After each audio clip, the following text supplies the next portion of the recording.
자, 계시록 큰 그림으로 한번 정리하면요, 계시록 구조는 1장부터 5장이 전반부고 6장 16장이 중반부고 17장 22장이 후반부입니다. 다른 말로 하면 1장 5장이 서론이라면 6장 16장은 본론이고 17장부터 22장은 결론입니다. 이제 우리가 드디어 17장 후반부 결론 부분에 들어왔죠.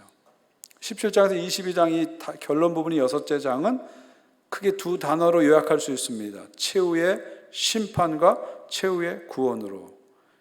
최후의 심판은 큰 성 바벨론에 대한 심판으로 나타나고요, 최후의 구원은 하늘의 성 새 예루살렘의 도래로 나타나죠. 지상의 도시 큰 성 바벨론과 천상의 도시 새 예루살렘이 대조가 되고 있죠.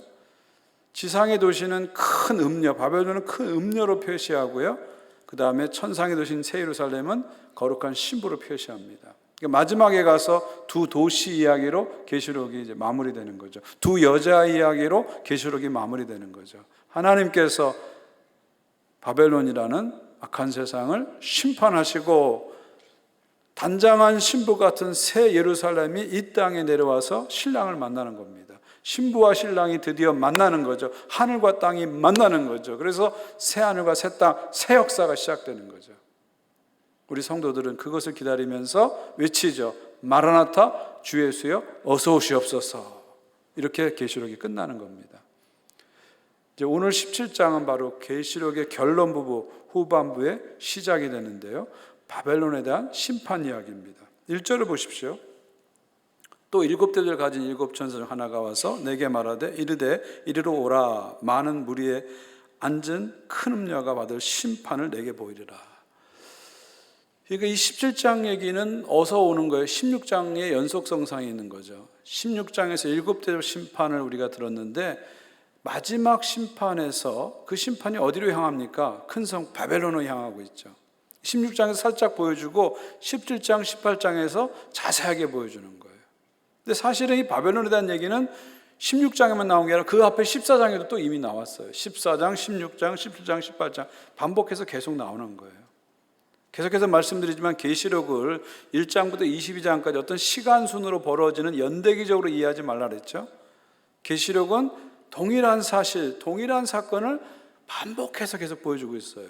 그리고 뒤로 갈수록 강화시키고 세부적으로 보여주는 거예요. 핵심 진리는 같은데 그것을 다른 각도, 다른 이미지로 계속 보여주고 있다. 이렇게 보시면 됩니다. 자, 1절을 보니까 무리에 앉은 큰 음녀가 심판을 받는다 그랬어요. 그럼 큰 음녀는 누군가? 상징인 걸 알 수 있죠. 음녀는 진짜 음녀를 얘기하는 게 아니라 상징입니다. 큰 음녀는 누군가? 사람들이 막 게스를 하겠죠. 누굴까? 큰 음녀가. 그러면서 이상한 해석이 막 나올 수 있잖아요. 그걸 방지하기 위해서 구체적으로 큰 음녀가 누군지를 분명히 밝혀줍니다. 5절 보세요. 그 이마에, 음녀의 이마에 뭐라고 써 있어요? 이름이 써 있어요. 이름이 기록됐을 때 비밀이라. 그 비밀이 뭐예요? 큰 바벨론이라. 자, 분명해졌죠. 큰 음녀의 이름 뭐라고요? 이마에 이름이 써 있어요. 큰 바벨론이다. 큰 음녀는 큰 바벨론이다. 큰 음녀는 바벨론이다. 분명히 알았습니다. 그러면 그 바벨론이라는 큰 음녀가 물 위에 앉아있다 그러는데 이 물은 도대체 뭘까? 사람들이 막 해석하려고 애를 쓰겠죠? 물이라는 상징은 도대체 뭘까? 근데 오늘 본문은 그런 이상한 해석을 방지하기 위해서 친절하게 그 답을 주고 있어요. 15절 보십시오. 음녀가 앉아있는 물은 뭐라고요? 백성과 무리와 열국과 방언들이라. 무슨 얘기입니까? 물은 뭐예요? 모든 나라와 모든 백성, all nations and all people. 그게 바로 물이라는 거죠. 자, 그렇다면 모든 나라 백성 위에 앉아있는 큰 음녀 바벨론이라고 그랬어요. 무슨 말입니까? 모든 나라와 백성들을 지배하는 큰 나라 바벨론, 그런 뜻이죠. 그러면 이 큰 나라 바벨론은 무엇을 말할까요? 정답은 뭐죠? 로마 제국을 얘기하죠. 제가 14장 설교 드리면서 말씀드렸잖아요. 당시에 유대인들과 기독교인들 사이에서는 로마 제국을 은어로 바벨론이다 불렀다, 바벨론이라고 불렀다 말씀드렸잖아요. 그럼 왜 로마 제국을 바벨론이라고 불렀을까요? 로마 제국과 바벨론의 공통점이 있죠. 공통점이 뭐죠? 예루살렘 성을 무너뜨린 제국이었잖아요. 바벨론 제국은 구약시대 예루살렘 성을 무너뜨린 제국이었고, 로마 제국은 신약시대 예루살렘 성을 무너뜨린 제국이었죠. 그래서 당시에 크리스찬들은 로마 제국을 바벨론이다 이렇게 부르는 거예요. 왜 그랬을까요? 로마 제국하고 직접적으로 지칭하게 되면 핍박이 오기 때문에 은어적인, 은유적인 표현을 쓴 거죠. 그렇잖아요. 우리 일제 제국 강점기를 우리가 30년 겪었는데 일본 제국, 일본 천황 막 비판하거나 비난하게 되면 안 되잖아요. 그러니까 은유적으로 해야 되잖아요. 그래서 로마 제국을 바벨론이라고 표현했다. 그렇게 말씀드렸어요. 자, 바벨론은 뭐냐? 1세기 당시에는 로마 제국을 말한다. 그래서 확대해서 얘기하면 바벨론은 뭘까요? 악한 세상을 얘기합니다. 그냥 세상이 아니라 악한 세상. 하나님의 통치를 받지 않는, 하나님의 통치에 저항하는 악한 세상이 바벨론이다. 이렇게 말씀드릴 수 있죠. 그러니까 정리하면 바벨론, 음녀는 바벨론인데 바벨론은 뭐냐?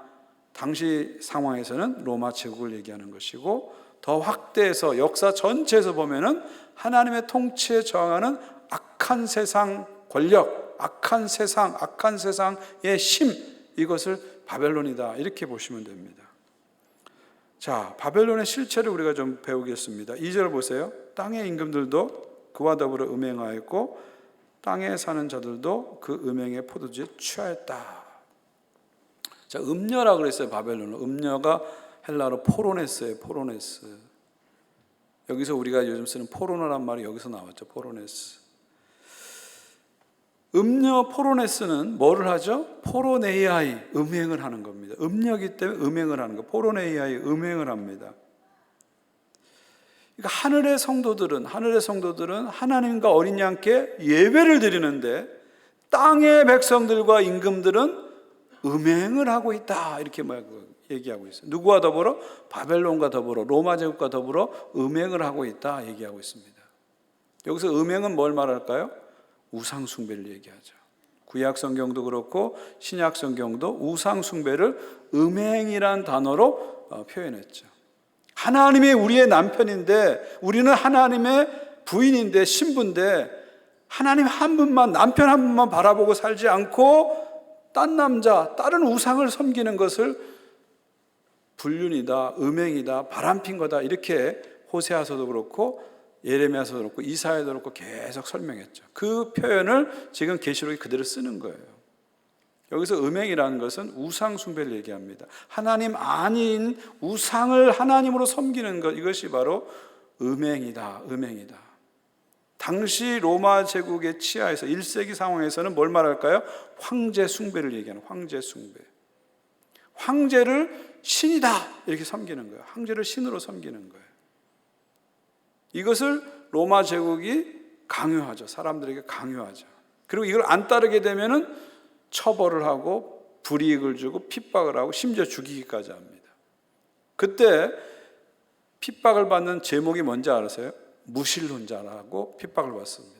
그러니까 국가가 얘기하는 종교를 안 믿는 거예요. 국가가 황제를 숭배하는 로마 황제 숭배를 국가 종교에서 강요하는데 그걸 거부하는 거예요. 국가가 로마 황제는 신이다 하고 그 신을 섬기라고 하는데 국가가 요구하는 신을 섬기지 않으니까 이 사람들을 무신론자다 이렇게 해가지고 처벌을 했어요. 그 재밌는 것은 초대교인들이 제목이 무신론자였다는 거. 자, 아이러니하죠. 하나님을 정말 믿은 사람들을 무신론자다 해가지고 처벌을 한 겁니다. 그 핍박이 얼마나 가혹했는지 6절을 보십시오. 또 내가 보매 이 여자가 성도들의 피와 예수의 증인들의 피에 취한지라. 이건 뭘 말할까요? 핍박의 강도가 점점 강해져서 사람을 죽이는 거예요. 로마 황제를 신으로 숭배하는 걸 거부하고 하나님과 어린 양을 따르는 사람들을 죽이는 겁니다. 이 당시에 어떤 일이 벌어지죠? 사도 베드로가 로마에서 십자가에 거꾸로 달라 순교를 했고, 사도 바울이 칼에 참수형을 당하였고, 많은 성도들이 콜로세움에서 카타콤에서 핍박을 받고 순교를 당한 거죠. 지금 그 얘기를 하고 있는 거죠. 그런데 이 바벨론이라는 로마 제국은 구체적으로 누가 그 핍박을 대행할까? 실제로 누가 그 핍박을 실행할까요? 바로 짐승을 통해서 하게 됩니다. 3절을 보십시오. 여자가 붉은빛 짐승을 탔는데 그 짐승의 몸에 하나님의 모독하는 이름이 가득하고 7머리와 10뿔이 있으며. 자, 여자가 큰 음녀 바벨론이, 로마 제국이 누굴 탔다고요? 짐승을 탔다는 거죠. 그러면 여기서 음녀와 여자와 이 짐승은 한 편이라는 거예요. 뗄래야 뗄 수 없는 일종의 뭐랄까, 운명 공동체 같다, 이걸 지금 표현해 주고 있는 거예요. 그럼 여기서 여자가 탄, 이 음녀가 탄 짐승은 뭘 말할까요? 짐승은 뭘 말할까요? 자, 짐승의 모습에는 머리가 7개고 뿔이 10개라 해서 17머리와 10뿔을 가졌다 그랬어요. 자, 7머리와 10뿔을 가진 짐승, 낯설지 않아요. 어서 들은 것 같아요. 어서 들었죠? 우리가 앞으로 가게 되면 13장에 나오죠. 13장에 나오죠. 13장에 가면은 붉은 용, 사탄 붉은 용이 나와서 그 붉은 용이 첫 번째 짐승에게 권세를 줍니다. 근데 그 첫 번째 짐승의 모습이 어떤 모습이었어요? 7머리와 10뿔을 가졌잖아요. 기억나십니까? 안 나시죠? 예. 제가 그래서 친절하게 설명을 다시 해드리잖아요. 그 바로 13장에 나온 첫 번째 짐승을 말하는 거예요. 그 첫 번째 짐승은 모든 나라를 다스릴 권세를 받았다 그랬잖아요. 그리고 이 첫 번째 짐승이 두 번째 짐승에게 권세를 주면서 자기를 신으로 숭배하도록 부추기죠. 그래서 자신을 신으로 숭배하는 사람의 육룡이라는 표를 줘가지고 그들을 경제적으로 잘 살게 만들지만, 이 표를 받지 않은 사람들에게는 경제적인 불이익을 줘요. 매매를 못하도록, 사업을 못하도록, 장사를 못하도록, 돈 벌어먹지 못하도록, 먹고 살지 못하도록 박해를 하고 나중에 죽이기까지 합니다. 그러니까 지금 음녀가 타고 있는 7머리와 10뿔을 가진 짐승은 13장에 나오는 첫 번째 짐승과 같은 거예요. 같은 거예요. 그러니까 여러분, 계시록에 막 상징과 이런 게 나오면 일단 우리 겁먹어요. 이게 뭐지? 겁을 먹어요. 겁먹을 필요 없어요. 나왔는데 이게 앞에서 나온 것 같으면 앞으로 돌아가면 해석이 되고요. 처음 나온 것 같으면 어디로 가면 되냐면 구약으로 가면 해석이 돼요. 왜냐하면 계시록의 많은 상징들이 그냥 새로 개발된 게 아니라 구약의 것을 리사이클링한 거거든요. 다시 쓰는 거거든요. 구약의 것을 신약적인 관점에서 재해석해서 다시 쓰는 거기 때문에 사실 상징이 어려운 게 아니라 성경 전체 맥락을 풀어내면은 사실 다 이렇게 풀어져요. 그리고 거기서 핵심 메시지는 아주 간단하게 분명하게 나오게 됩니다. 그러니까 이 음녀가 탄 짐승은 첫 번째 짐승을 얘기하죠. 13장의 첫 번째 짐승. 누구라고 그랬어요? 네로 황제로 대표되는 로마 황제라고 그랬잖아요. 짐승은 네로 황제로 대표되는 로마 황제들을 짐승이다, 이렇게 얘기했잖아요. 자, 이제 분명해졌잖아요. 큰 음녀는 누구라고요? 바벨론 제국, 로마 제국이고요. 그 로마 제국이 타고 있는 황제, 부리는 사람이 짐승인데 그 짐승 누구라고? 로마 황제라는 거죠. 로마 제국이 로마 황제를 내세워서 이제 온 나라를 통치하고 황제를 신으로 숭배하도록 부추기면서 그렇지 않은 사람들을 핍박하는 1세기의 상황들을 이게 직접적으로 이렇게 서술해 버리면 이게 국가보안법으로 걸리잖아요. 그러니까 상징을 통해서 당시 사람들이 알아들 만한 상징을 통해서 계시록이 표현하고 있는 거예요. 이렇게 해석해 나면 아주 명쾌한 그림을 우리가 발견하게 되는 거죠. 근데 재밌는 것은 뭐냐면 이 용과 음녀와 짐승이 색깔이 같잖아요. 자, 용의 색깔은 어떤 색깔이었어요? 13장 돌아가보시면 무슨 용이라 그랬어요? 붉은 용이라 그랬잖아요. 붉은 색깔이었어요. 자, 음녀를 보니까 2절에 보니까 음녀는 무슨 옷을 입었어요? 붉은빛 옷을 입었다 그랬잖아요. 짐승은 어떻다 그랬어요? 붉은 짐승이라고 했잖아요. 색깔이 다 레드 똑같잖아요. 이거 무슨 얘기예요? 용, 사탄하고 로마 제국으로 상징되는 바벨론 음녀하고 그 로마 황제는 같은 색깔이라는 거예요. 색깔이 같다는 거예요. 무슨 얘기입니까? 속성이 같다는 거예요. 속성이 같다는 겁니다. 그럼 여기서 붉은 용, 붉은 짐승, 붉은 여자, 이 불다라는 것은 무슨 의미를 얘기할까요? 계시록에서 불다는 것은 피를 얘기하죠. 피는 뭘 얘기할까요? 폭력과 파괴와 살인을 얘기하는 겁니다. 그러니까 로마 제국과 로마 황제는 세상의 권력은 결국은 사람들을 피흘리게 하고 사람들의 눈에서 피눈물을 흘리게 하고 사람들의 피눈물을 짜내어서 결국은 자기 세력을 확장해 간다는 거예요. 거대한 제국의 확장의 방법은 남을 피 흘리게 해서 남에게서 착취하고 뺏고 힘들게 만들어서 결국 자기 세력을 키워가는 방식을 쓰고 있다는 것을 이 붉은 색깔을 통해서 표현하는 겁니다. 그리고 더 중요한 건 뭐냐면 그들의 핵심이 짐승이라는 것. 인정사정 보지 않는 야만적인 속성을 가진 짐승적 속성을 로마 제국과 그 황제와 권력들이 가지고 있다는 거죠. 그리고 그들의 배후에는 용이 있다, 사탄이 있다는 거죠. 그러니까 권력, 로마 권력의 속성이 사탄적 속성이 있다. 이것을 지금 우리에게 명확하게 보여주고 있는 것입니다. 그러니까 여러분 계시록을 보게 되면 이 세상 제국, 권력자에 대해서 상당히 비판적으로 얘기하고 있어요. 상당히 비판적이에요. 그래서 권력자들을 짐승으로 표현하고 있고 권력자들의 배후를 사탄이라고 지목하고 있어요. 이게 상당히 그 계시록이 계속해서 우리에게 얘기하는 겁니다. 국가나 정부나 권력이나 위정자들에 대해서 우리들에게 끊임없이 비판적인 성찰을 하도록 요청하고 있습니다. 그러니까 이것은 무슨 얘기냐면 우리가 나라를 위해서도 기도해야 되고 위정자를 위해서 기도해야 됩니다. 로마서 14장 말씀처럼 우리는 권세자들을 위해서 기도해야 되고 나라를 위해서 기도해야 되고 나라를 사랑해야 돼요.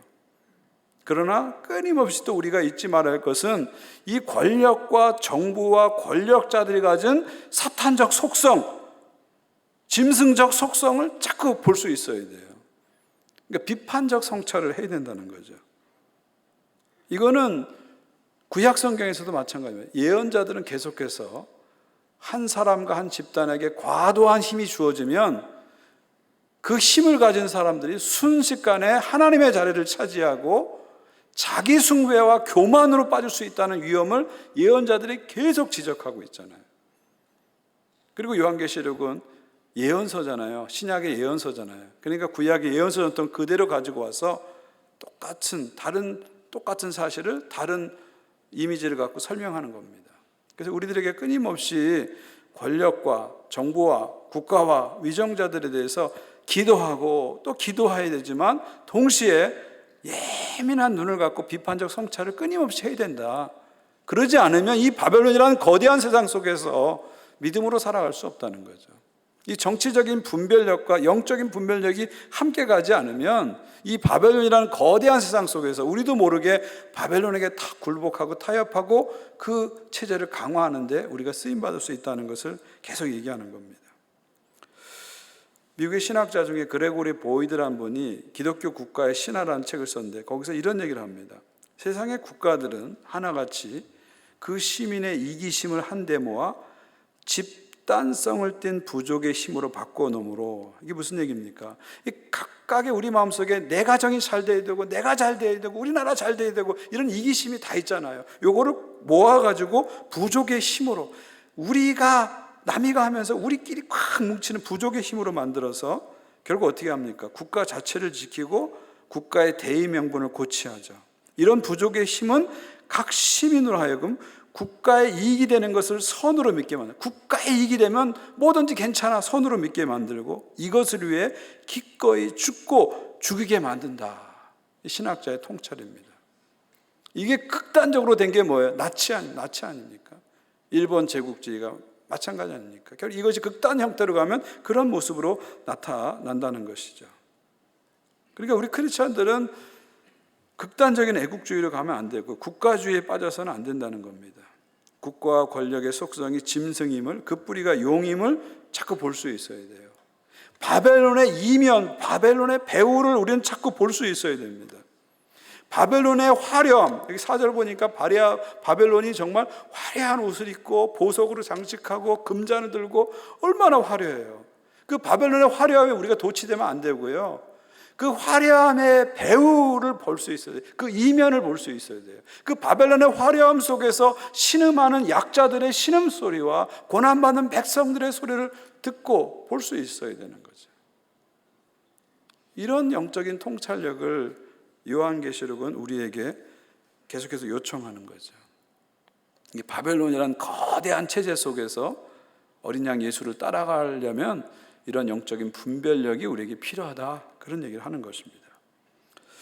자, 이 짐승들 안에 이제 권력의 변화가 일어나네요. 9절 보십시오. 지혜 있는 뜻이 여기 있으니 그 7머리는 여자가 앉은 7산이요. 10절 보세요. 또 7왕이라. 5은 망하였고 하나는 있고 다른 하나는 아직 이르지 아니하였으나 이르면 반드시 잠시 동안 머무리리라. 자, 이 7머리가 7산에 앉았다 그랬어요. 7산 하면 우리는 그냥 7산 그렇게 넘어가는데, 당시 사람들 7산 하면 딱 로마를 떠오릅니다. 왜냐하면 로마는 테베르 강가에 7산, 산이라긴 뭐하지만 좀 언덕이죠. 낮은 작은 언덕이죠. 7 언덕에서 로마가 시작됐거든요. 그래서 로마의 별칭이 7 언덕의 도시, 세븐 힐 시티 이렇게 부르고 있었어요. 7 언덕의 도시하면 로마라고 다 그 당시 알고 있었어요. 7 산에 앉았다, 7 언덕에 앉았다, 이 말은 뭐예요? 황제가 로마를 다스리는 모습을 지금 상징하고 있는 것이죠. 그런데 그 머리, 7머리, 여기 7머리는 황제들을 얘기하는 거죠. 짐승이 황제권 전체라 그러면, 네로 황제로 대표하는 황제권 전체라면 그 짐승에 있는 7머리들은 각각의 황제라고 보시면 됩니다. 자, 황제가 7명 있는데 재밌는 현상은 뭡니까? 5은 망하였다 그랬어요. 그러니까 앞에 있는 5 황제는 이미 죽어서 과거 인물이 됐다는 거고, 하나는 있는데, 하나가 뭐예요? 현재 황제가 있는데 그 6째 황제라는 거죠. 그리고 6째 황제가 지금 다스리고 있는데 다른 하나 7째가 온다는 거예요. 근데 7째는 아직 즉위하지 않았어요. 곧 즉위한다는 거예요. 그런데 즉위하지만 오랫동안 못 가요. 아주 잠시 동안 머무를 것이라는 거죠. 그런데 여기에 또 돌발 변수가 생깁니다. 11절 보십시오. 전에 있다가 지금 없어진 8째 왕이 있으니 7 중에 속한 자라. 그가 멸망으로 들어가리라. 이 돌발 변수가 뭐냐면 7이 잠깐 다스린 다음에 8번째 황제가 나타난다는 거죠. 근데 이 8번째 황제는 7 중에 있었대요. 이게 무슨 말이에요? 이미 앞에 있었던, 과거에 있었던 황제 중에 한 사람이었다는 거예요. 그 사람이 다시 와서 8번째 황제가 된다는 건 뭐예요? 또 한 번 황제가 된다는 거죠. 수수께끼 같은 얘기잖아요. 이게 뭐 무슨 얘기야 도대체? 이게 수수께끼 같은 얘기가 뭐야? 이렇게 우리가 생각을 하게 됩니다. 여기에 대해서 학자들은 이런 얘기를 합니다. 당시 로마 안에는 어떤 얘기가 있었냐면 네로 귀환설이라는 그런 소문이 있었어요. 네로 귀환설. 네로가 5번째 황제인데 자살했잖아요. 자살했는데 실제로 네로가 자살한 게 아니라 저 적국인 파르티아로 가서 파르티아 군대를 이끌고 와서 다시 로마의 황제가 될 것이다. 그리고 로마를 무너뜨릴 것이다. 이런 네로 귀환설이 그 당시에 바닥에 퍼져 있었어요.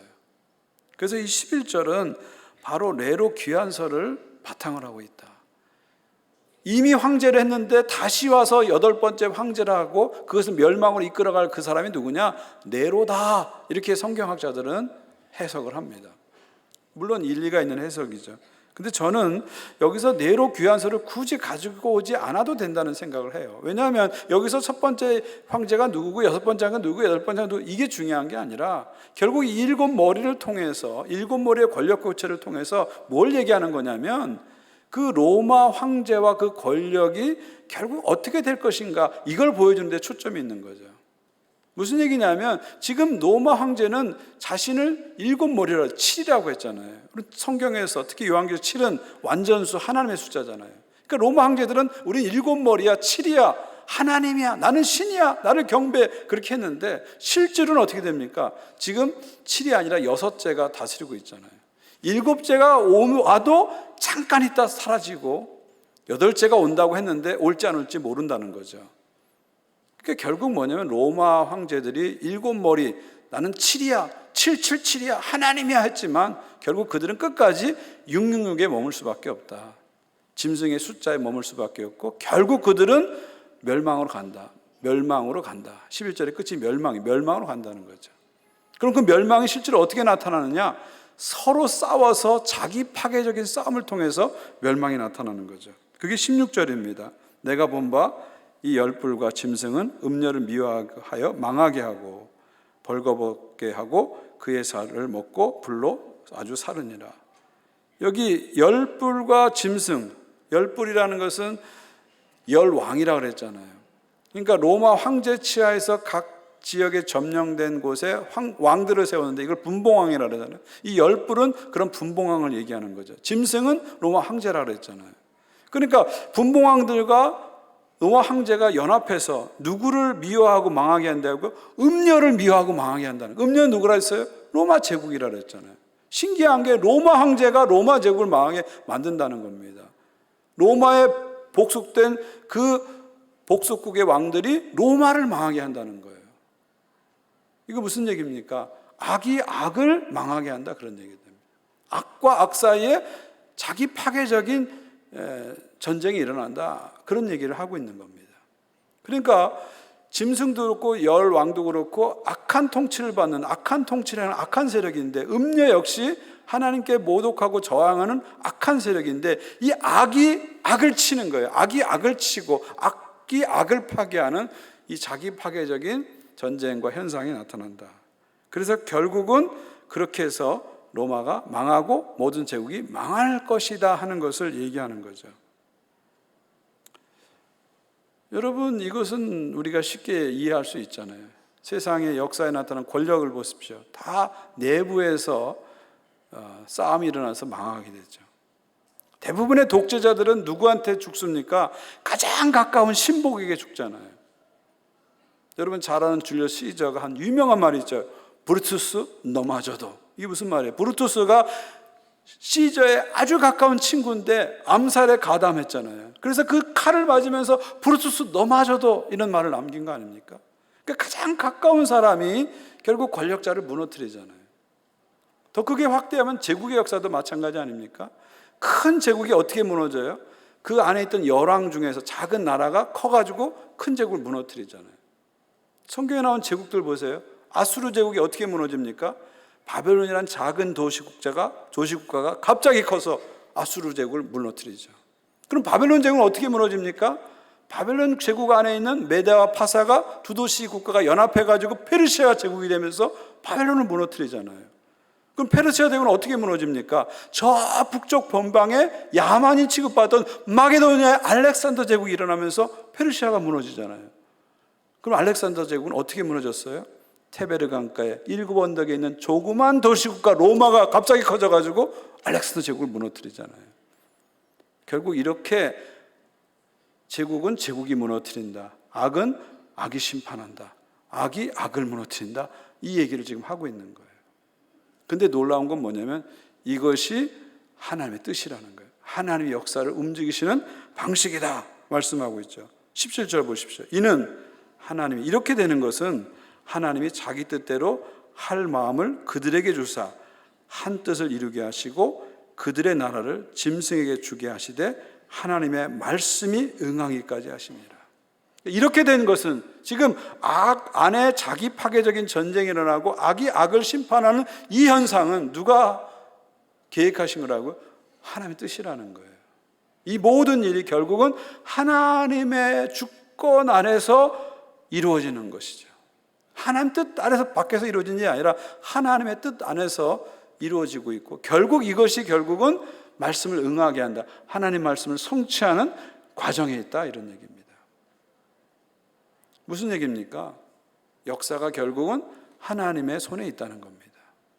보이지 않는 하나님의 손에 역사가 흘러가고 있다는 거예요. 역사를 결국 하나님께서 지금도 주장하시고 이끌어가고 계시다 하는 것을 분명하게 계시록이 우리에게 보여주는 거죠. 우리가 역사를 보면은 답답할 때가 많아요. 역사가 왜 이렇게 흘러가지? 어떨 때 막 울분이 나고 분통이 터질 때도 있잖아요. 그 역사 속에서 신음하는 사람들을 생각하면 이 역사가 왜 이렇게 흘러가지? 우리가 답답할 때가 얼마나 많아요. 마치 역사가 술 취한 건달처럼 막 비틀비틀거리면서 사람들을 죽이고 때리고 막 그런 모습을 볼 때마다 야, 역사가 왜 이렇게 흘러가지? 이런 답답함이 있을 수 있어요. 근데 계시록은 우리에게 뭐라고 말합니까? 역사가 비틀비틀 술 취한 것처럼 가는 것 같지만 그렇지 않다는 거예요. 역사의 배후에 하나님이 계시고 이 모든 일이 말씀을 응하는 과정이고 하나님의 뜻을 이루어가는 과정이라는 겁니다. 천지를 창조하시고 역사를 주관하신 하나님께서는 지금도 변함없이 역사를 주관하시고 한치 오차 없이 하나님의 역사를 이루어 가신다는 거예요. 많은 혼란과 많은 일들이 이 땅에 일어나지만 그 모든 것이 결국 하나님의 역사를 이루어가는 과정이다. 그렇게 말씀하고 있는 거죠. 그러니까 우리 크리스찬들이 역사를 볼 때 이 관점, 하나님 나라 관점을 잘 가지고 계속 봐야 됩니다. 그러지 않으면 역사를 보면서 자꾸 좌절하고 절망하고 역사로부터 도피하게 됩니다. 우린 그래서는 안 되고요. 역사를 하나님이 다스리시는 역사로 보시고 역사를 하나님이 주관하는 역사로 볼 수 있어야 됩니다. 예수께서 십자가에 죽으시고 부활하심으로 승리하셨고요. 다시 오셔서 온 세상을 심판하시죠. 온 세상을 심판한다는 건 뭐예요? 온 세상을 바로잡는다, 잡으시는 거죠. 그리고 하나님의 완전한 통치가 이루어지는 새하늘과 새 땅을 이루시잖아요. 역사는 끝까지 누구 손에 있어요? 하나님의 손에 있고 예수 그리스도의 손에 있는 겁니다. 역사는 히스토리는 히스토리, 하나님의 이야기라는 거예요. 끝까지라는 거예요. 그러니까 역사를 보고 좌절하고 낙심하지 말라는 겁니다. 하나님 관점으로 역사를 보면서 끝까지 이 역사를 붙잡고 이 현실을 붙잡고 기도하라는 거예요. 하나님 바라보라는 거예요. 이게 바로 성도가 나갈 길이다. 이 계시록의 중요한 메시지죠. 마지막 한 절 읽고 오늘 말씀 마치려고 하는데 14절입니다. 오늘 전체 17장의 핵심이 되는 말씀인데 14절입니다. 우리 14절 한 목소리로 같이 읽겠습니다. 시작.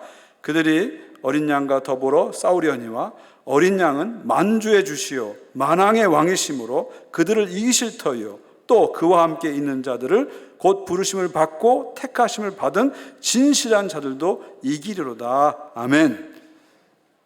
그들이 누굽니까? 짐승과 음녀가 합세해서 어린 양 예수님과 싸운다는 겁니다. 이 전쟁은 물리적 전쟁 얘기하는 게 아니라 영적인 전쟁이죠.